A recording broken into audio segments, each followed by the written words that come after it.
Hello, everyone. Good afternoon, or maybe good morning or good evening, depending on where you are in the world joining us today for our webinar. Thanks so much for joining live.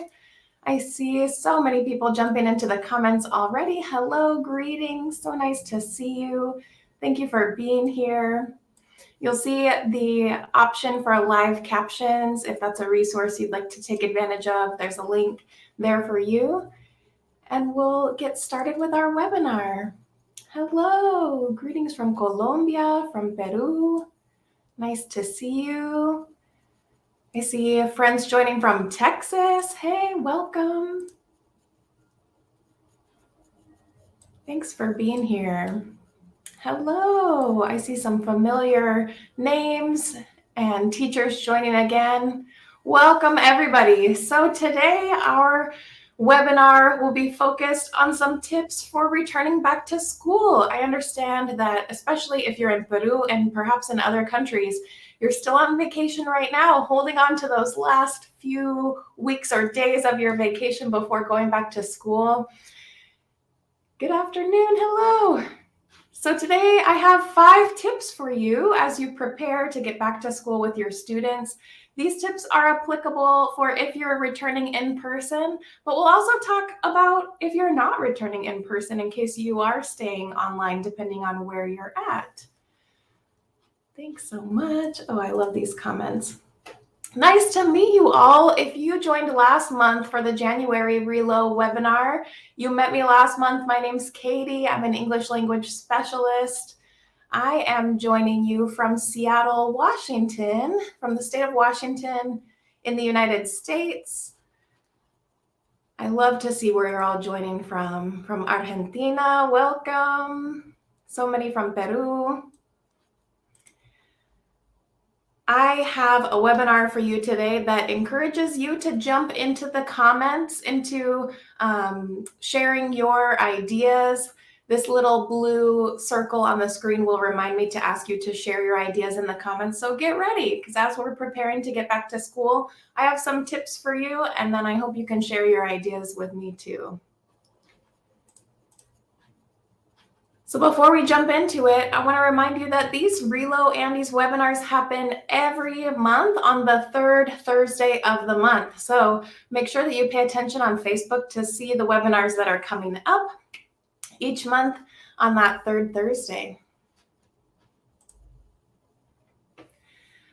So our goal today is to gather some tips or some tools or some ideas for returning to school with students after vacation and perhaps returning in person for the first time in 2 years since the pandemic started and spread globally. And we've been in this remote or hybrid situation for the last couple of years. It might be the case that you're returning in person for the first time in a while. So I see you, I recognize that that can provide some, or that could give some anxiety. And I hope these tips will help alleviate a little bit of that anxiety today. I always like to say, pay attention for things that are new for you, but you might also have heard some of these tips before, and they might be renewed knowledge for you. So let's see. Our very first one, we'll dig right into it. Good afternoon, everyone. Love to see you in the comments. Okay, tip number 1 for getting back to school in person or perhaps online, connect and collaborate with other teachers. This is my biggest tip for the year because we're coming off of 2 years of pandemic life, of really disconnected, isolated experiences for many of us as teachers and as people, as humans. So the biggest tip I have, the tip number 1, is to connect and collaborate with other teachers this year. Start it as soon as you can. Start creating your connections with teachers as soon as possible so that you can build up your community, the camaraderie of teachers all going back to students for the first time and navigating the new world of education as we're approaching it this year. This might look like finding or perhaps building a community of teachers if you don't have one yet. Maybe you teach in a school with other teachers who you can relate to, who you can collaborate with already. So you have teachers in your immediate school. Maybe you don't have teachers that you trust or that you can build community with very close to you, but you could build a community online or in person with teachers from other schools. The idea is to create a community of shared practice. Now, a community of shared practice with other teachers is not a community where you complain about your students or you lament how terrible your job is. There is definitely some value to that, and it's important to have some time to express your feelings when you're feeling anxious, sad, nervous, whatever it might be. But a community of shared practice among teachers is where you get together to share ideas, tips, experiences, lessons. It's where you're sharing your practice and then inviting your colleagues, other teachers, to share with you also. A community of shared practice could look like meeting with teachers for 10 minutes before school starts to share some resources. Maybe if your community of shared practice is online, it looks like meeting in a virtual space like a Zoom room or a Teams chat. Maybe it means creating a WhatsApp group where you share lessons, resources, ideas, experiences with your fellow teachers. This community is going to give you that boost of energy, of joy to make it through this year that might be one of the most challenging that you have in your teaching career, returning back in person with students after this pandemic experience.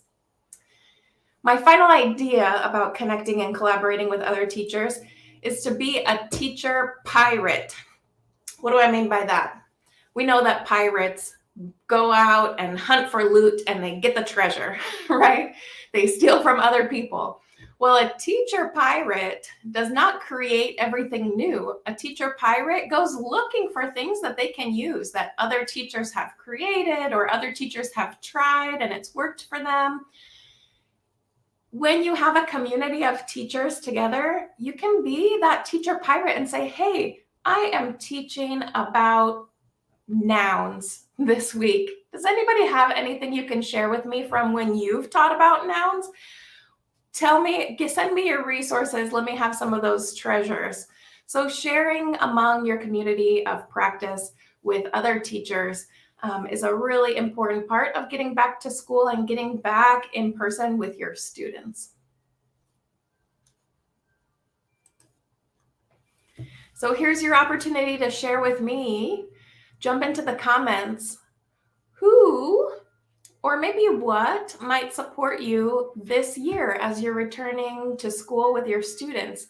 Do you have a teacher community already? Do you have colleagues that you share with already? Who are they? Are they other English teachers? Do you have a community of English teachers? Do you have a community of veteran teachers or teachers who have been teaching for a long time? Maybe you have a mentor teacher who's part of your community, someone who gives you support and advice and listens and shares with you.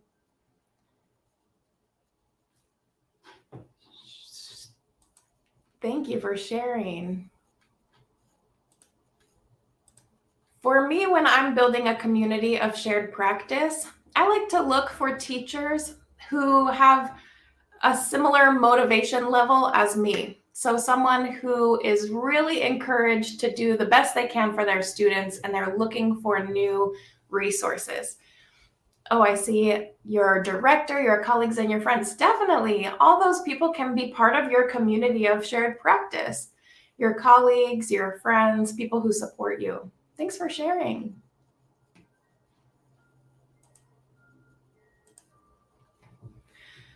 Okay, I told you I have 5 tips for you, and we'll get to tip number 2 coming up here. Tip number 2 is to get to know your students. Who are your students? And not just what's their name and what do they look like, because that can be a challenge too, learning all your students' names. But really getting to know who your students are can inform how you teach them.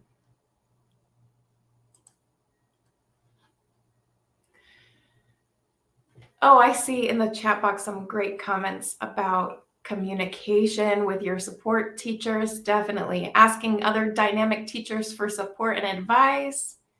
You have a shared folder in Drive. Thank you for sharing. Yes, that's a way to stay in contact online with your community of practice. Oh, and of course, RELO Andes will be here to support you. Okay, so getting to know your students. I have here a quote from learningforjustice.org that I think is really spot on for when we're thinking about getting to know your students. They say, teachers must provide safe spaces where students are seen, valued, cared for, and respected. I bolded that part because I think it's so important. Teachers provide the safe spaces for students. It's part of your job as a teacher to create an environment, a classroom culture where students are valued, cared for, and respected. It's also important that students have opportunities to learn from one another's varied experiences and perspectives. To create this learning environment, teachers need to skillfully draw on student experiences to enrich the curriculum. So this quote from learningforjustice.org is telling us that we are the creators of our classroom culture as teachers. We provide the safe space where students can share. And then students who feel safe to share about their experiences, they learn from each other's experiences. We draw on those experiences to enrich our curriculum so that the curriculum is relevant to our students. So in order to create a safe space for our students, we have to know who our students are and know them deeply.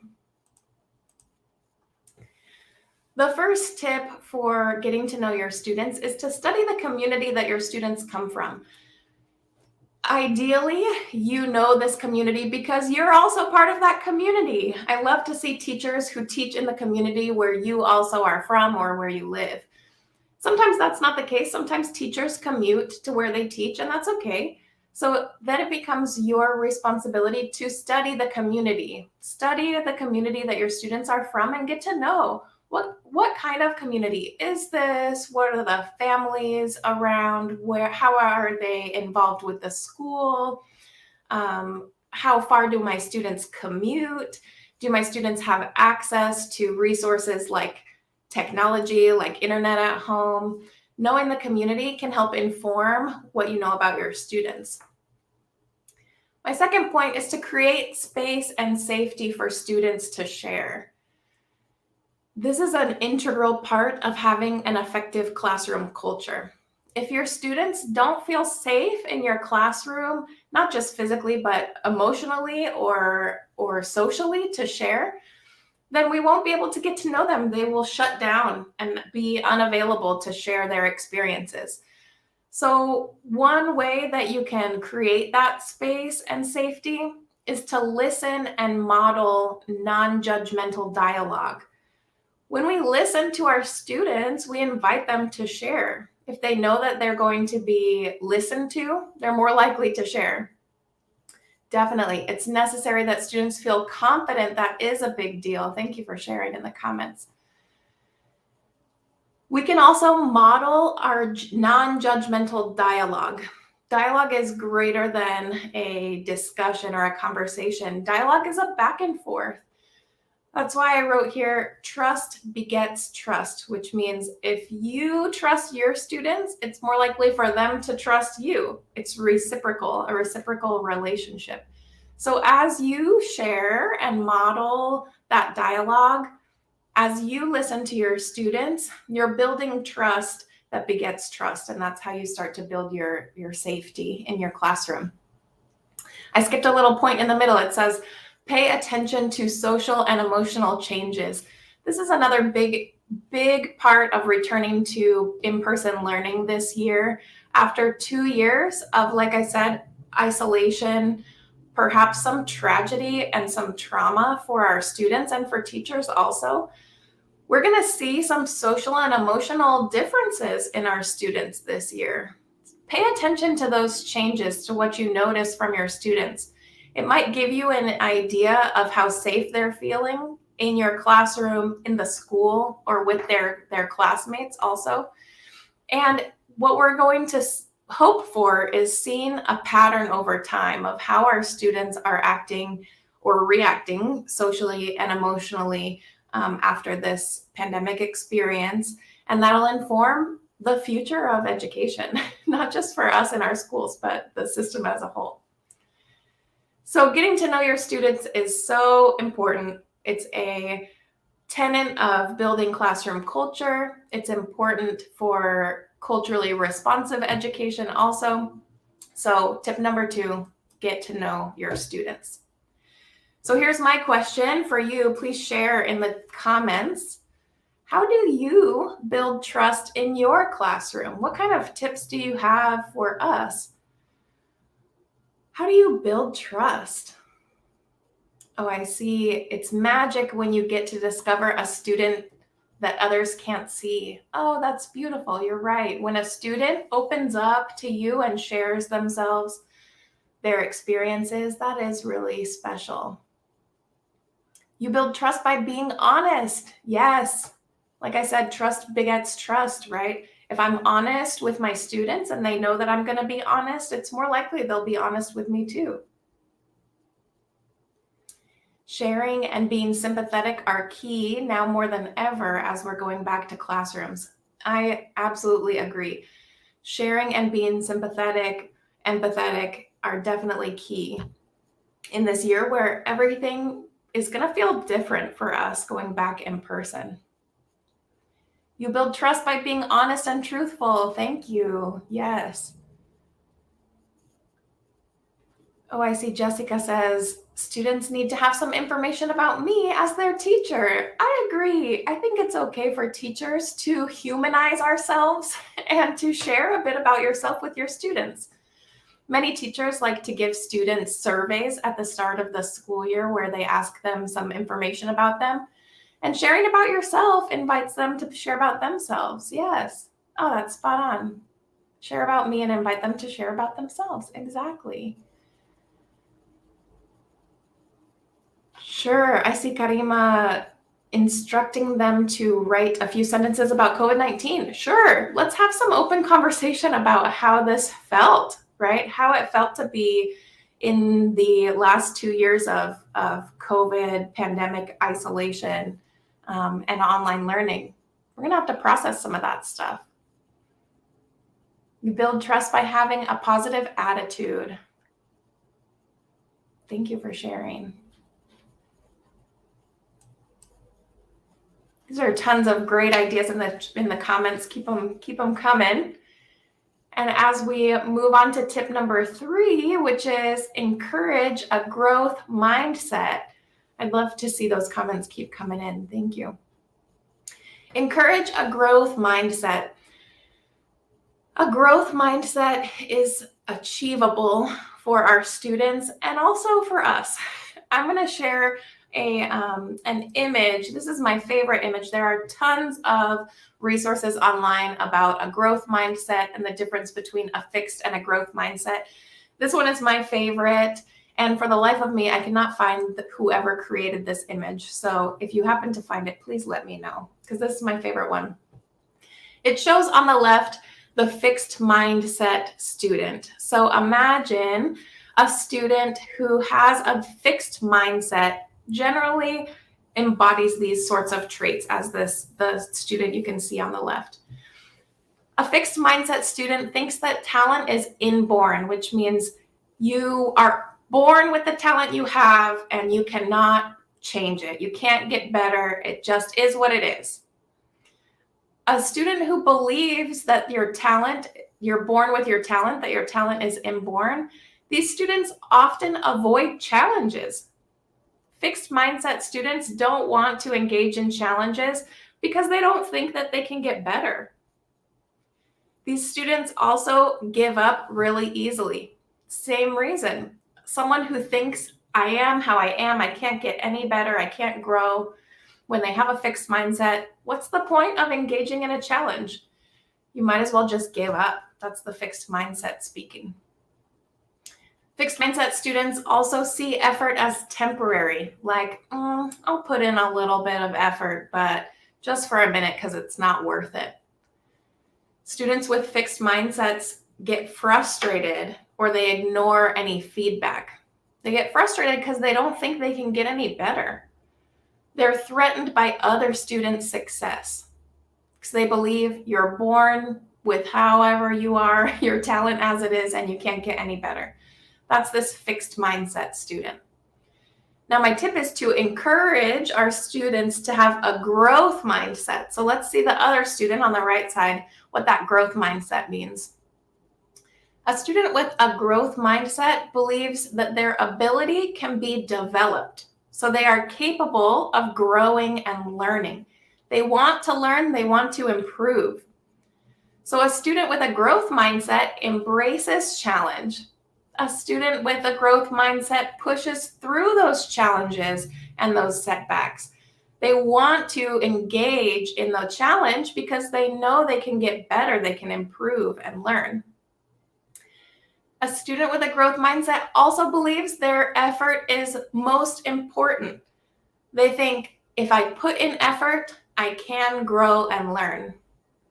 They use feedback and criticism as a way to improve. So they want to get some feedback from other students, from teachers, from others, because it informs their growth.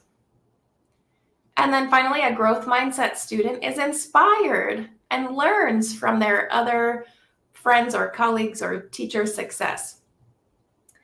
So as you can see, these two mindsets, a fixed versus a growth mindset, what we want for our students is to foster that growth mindset. We want to encourage them to believe that they can develop and grow and learn and improve.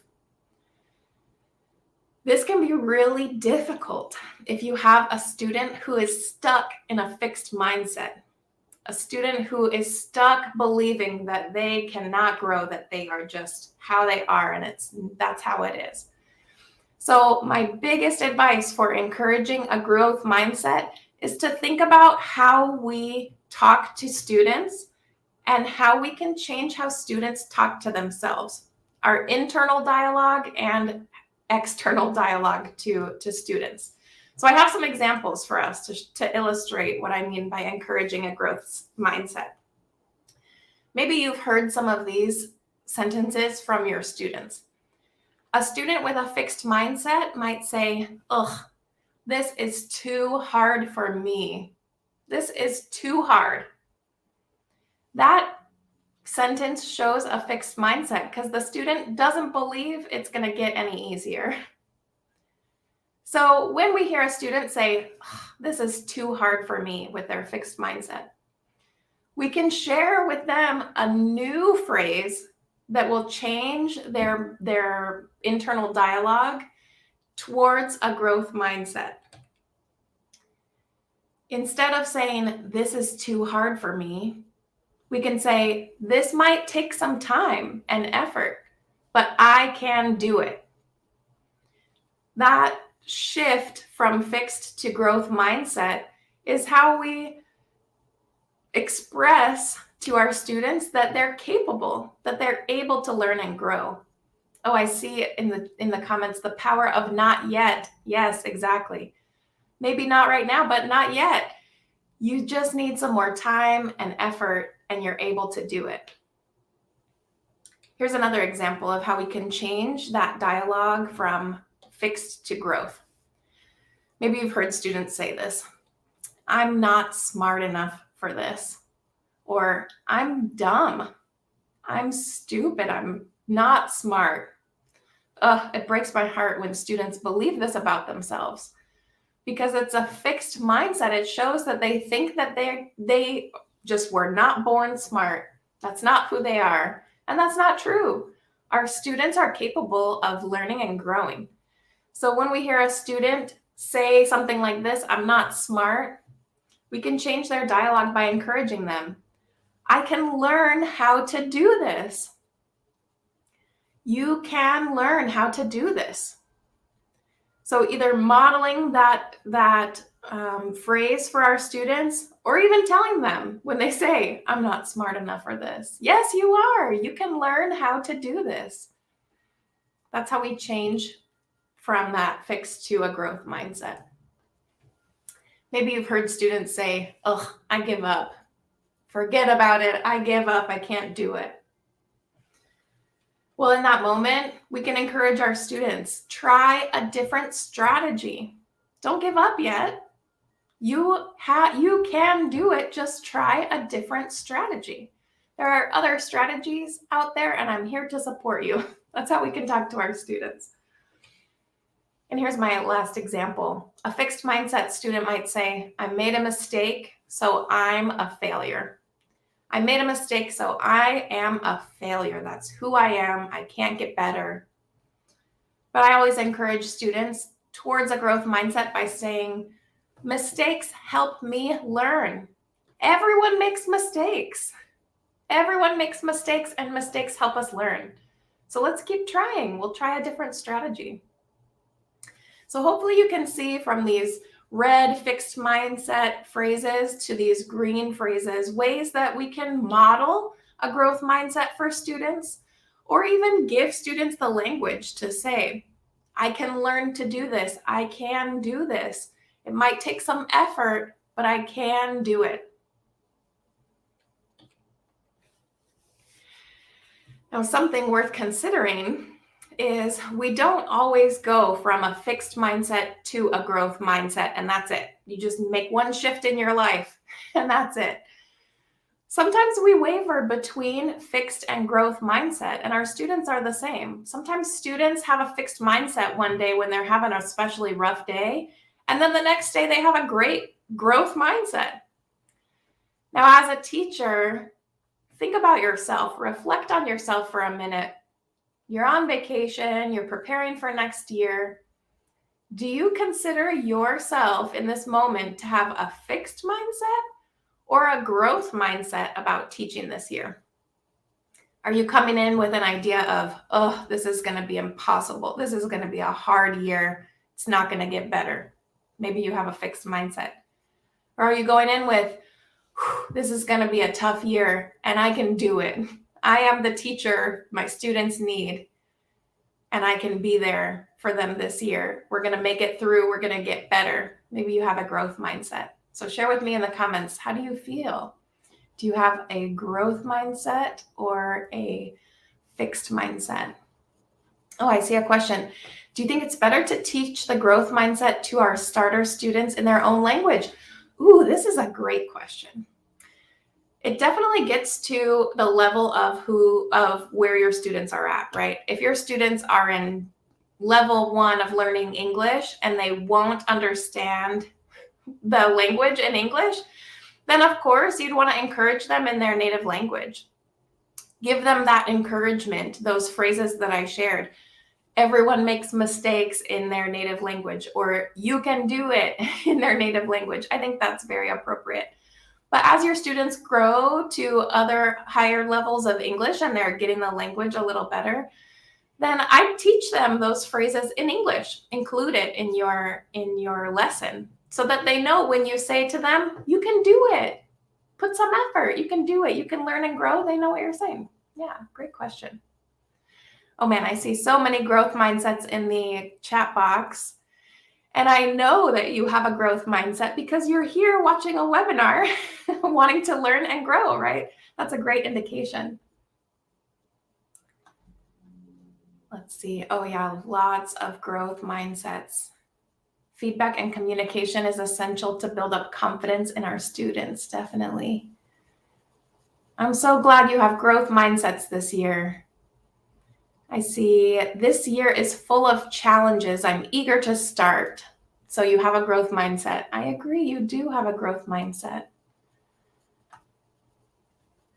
A very optimistic teacher. Oh, maybe you are an optimistic teacher and that'll make you feel eager to learn. Thank you.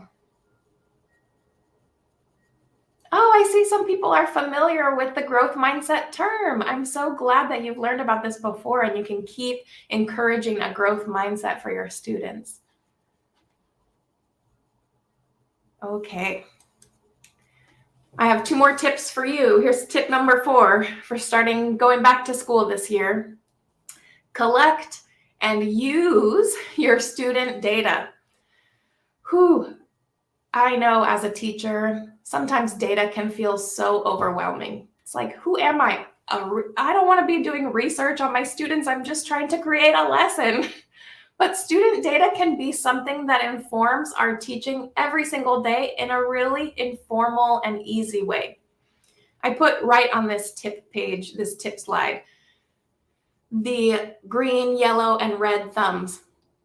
That is my favorite quick way to collect student data and use it in the moment. It's a way to check for understanding as you go about a lesson. You can teach students to give you a thumbs up if they're on board, they're with you, they understand. A sideways thumb if they're a little shaky, and a thumbs down if they're completely perdidos, right? If they are lost, they've got a thumbs down.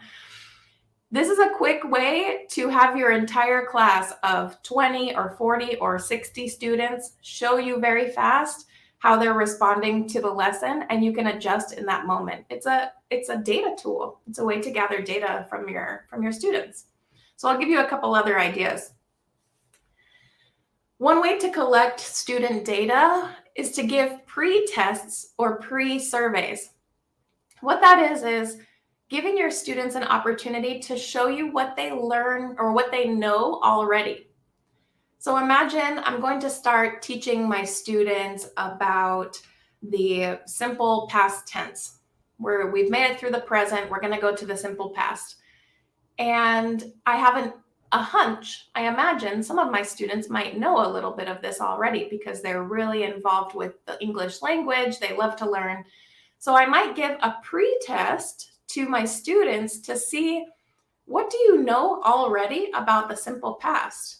We haven't taught it yet, but I'm going to send you a pre-test or a pre-survey to find out what you know already, your background knowledge. That data then will inform how you teach your students that next unit of study. If I see in the pre-test that my students have some prior knowledge, I'm going to change how I teach those students. They already know a little bit. So I'm going to teach them a little bit differently than if they know nothing, right? I don't know what they know unless I give them a pre-test or a pre-survey. So that's a great quick way to collect some student data and then to adjust your practice based on the data that you get. As I mentioned with the thumbs, my favorite way to collect and use student data in the moment very quickly is to check for understanding during the lesson.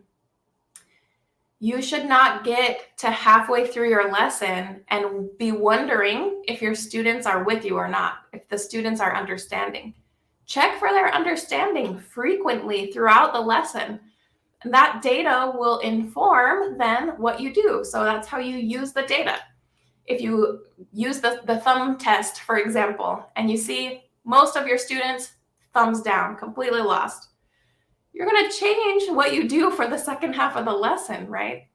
You don't want to get to the end of the lesson and then find out that your students were not understanding.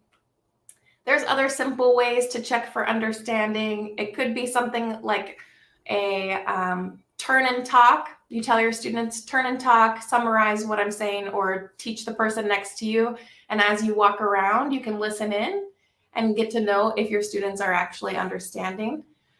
It could be a check that's written down. So you give them a quick question to practice on and you pay attention real fast, do a quick scan through the room of which students got it.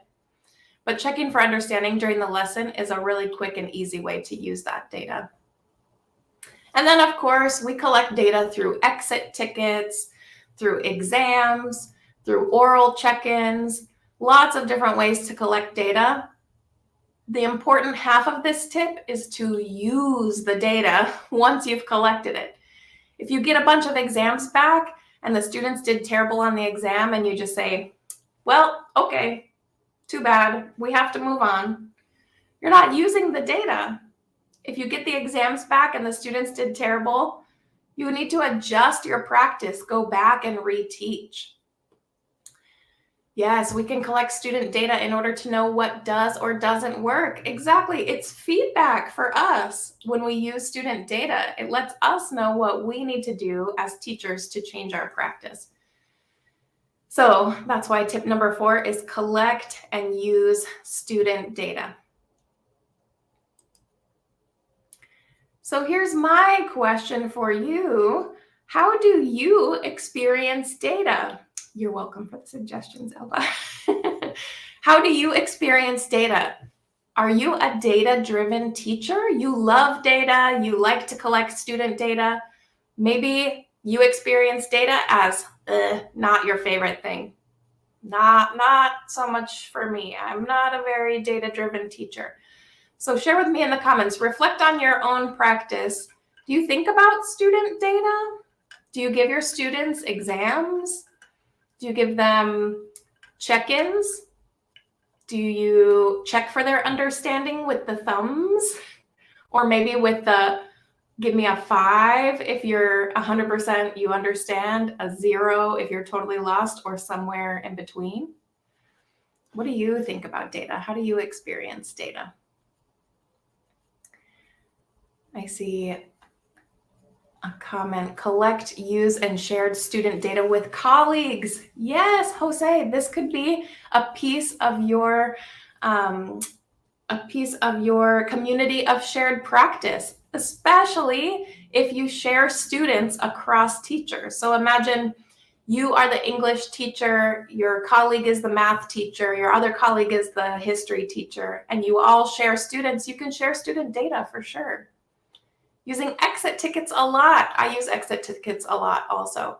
Exit tickets are just a quick way to grab some feedback from your students. It could be as simple as one question on a piece of scratch paper, right? Collecting data allows us to go ahead with a support. You're right. When we collect data, we start to see patterns and trends in our students. If we see a student who's consistently struggling, we're going to support that student, especially, particularly based on that data. Ask your students, definitely. Students are the best givers of feedback in my experience. If you, as you're building trust and honesty with your students, ask them, how did you feel about this lesson? How could we make it better? I'm sure they will tell you. At the end of the lesson, your learners applaud. Oh, that's so special. There's some feedback for you. They must be loving the class. Lots of exit tickets, a 3, 2, 1 summary, definitely. Collecting data allows us to go ahead with real support. Spot on. I've used students' data in real time to make changes in the delivering of my lessons. Oh, I see you. Yes. Using data in the moment is so important. We don't want to get to the end of the lesson and have our students have been completely left behind from the first 10 minutes, right? Using them to make real changes in the moment. Absolutely, it's very important for feedback.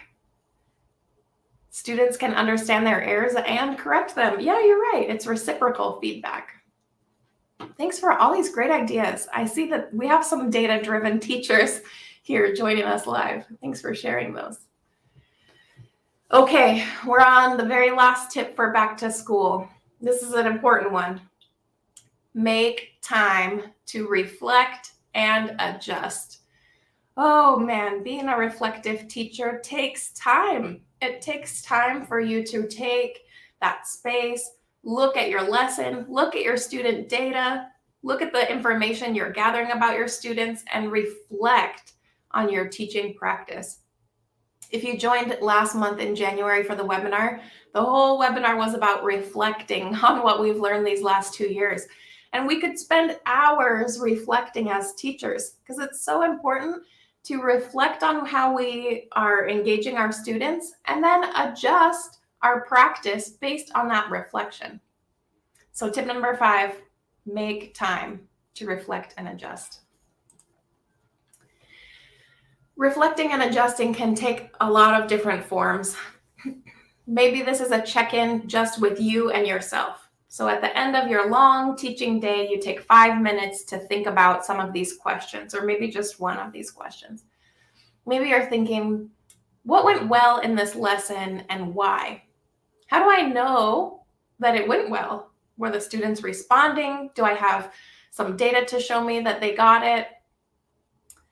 Maybe you reflect and think, when were the students confused? When did I notice that my students were confused and what confused them? Based on that reflection, I'm going to adjust my practice for the next day. Maybe the question at the end of a really hard day was, what failed miserably? Why was this lesson so miserably such a failure? I don't know what happened.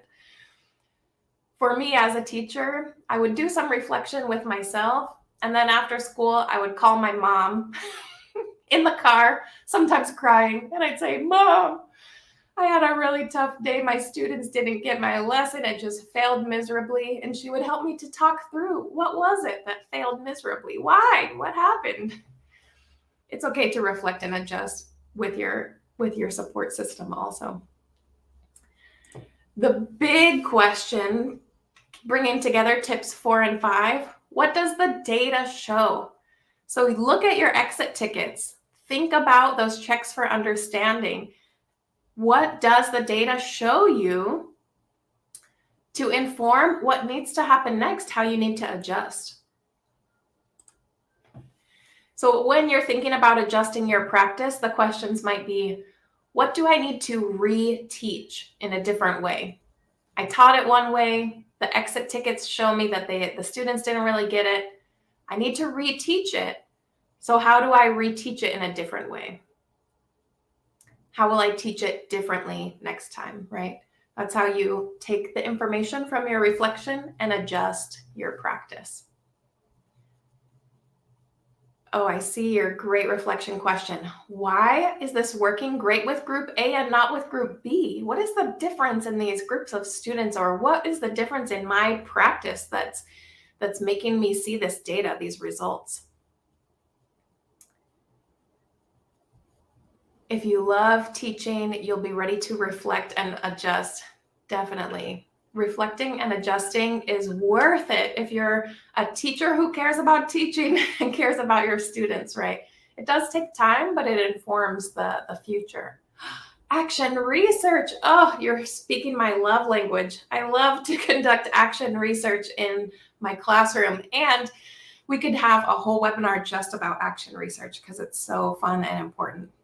We'll have to hold on to that one. Okay, so reflect and share. I've given you 5 tips for returning back to school this year. The first one, connect and collaborate with other teachers. Number 2 was get to know your students. Number 3, encourage that growth mindset. Number 4, collect and use your student data. Use that data once you collect it. And then number 5, make time to reflect and adjust. So for you, after hearing these tips and reflecting on your preparations for this coming school year, which of these tips will you use? Which one is resonating for you? Maybe you will invest in tip number 2. You're going to make sure that you get to know your students. Get to know your students' community, pay attention to them. Maybe you're going to get on all of these tips. Maybe. For me, I think the growth mindset is especially important this year. Our students are going to come back to in-person learning with a different mindset than they've had in the past. So we might have to be especially careful to encourage that growth mindset. All of them are effective. Well, I'm so glad to hear that. Number 2, yeah, get to know your students. Thank you for sharing. I see mostly tip 5. Yes, making time to reflect and adjust. Definitely. That's an important one, and one that can happen in community with other teachers for sure. Oh, I see a great comment. When taking into consideration students' data, we're not just improving our lessons, but we're making our students feel appreciated, important, and encouraged. Definitely. Our students feel like they're part of the classroom experience, that you value them and trust them when they hear that you're taking into consideration their learning and growth. Thanks so much. Maria says, all are important to do. I'm so glad that these resonate with you all. Thanks for sharing what you're carrying with you from this webinar into the comments. I appreciate it so much. I see number 3, encouraging a growth mindset is a life changer for your students and for us as teachers, definitely. It can be really transformative to how we experience the learning environment. Well, thanks everyone for joining for these 5 tips. I am so proud to have shared them with you, to be here with you, and proud to be joining you again next month for the March RELO webinar. This will happen on the 3rd Thursday, which is Thursday, March 17th at 2 p.m. Lima time. I don't yet have a topic for this webinar because I want to know, what do you want to hear about in March? Pretty soon on the Facebook, on RELO Andes Facebook, sometime between this webinar and the next, you'll see a link for a webinar topic survey. I would love to hear your feedback. What do you want to learn about in the March webinar? And I'll be going through that survey result to inform the topic for March. Yeah, you're welcome to drop them into the comments here too, but keep your eye out for that survey. And thanks so much. Thanks a million to you for being here. I hope that if you're on vacation, you soak up those last few weeks and that you come into this next school year with that growth mindset, ready to transform the learning of your students. So thank you so much for being here. You'll see right after the webinar, the link for the post-webinar discussion will be posted. So if you'd like to join the post-webinar discussion, watch out for that link after the webinar ends, and you can register to join me tomorrow on Zoom at 2 p.m. for a discussion. I'd love to keep talking to you all and hear your tips and how you're feeling. Thanks so much for joining us. We'll see you soon. Thank you.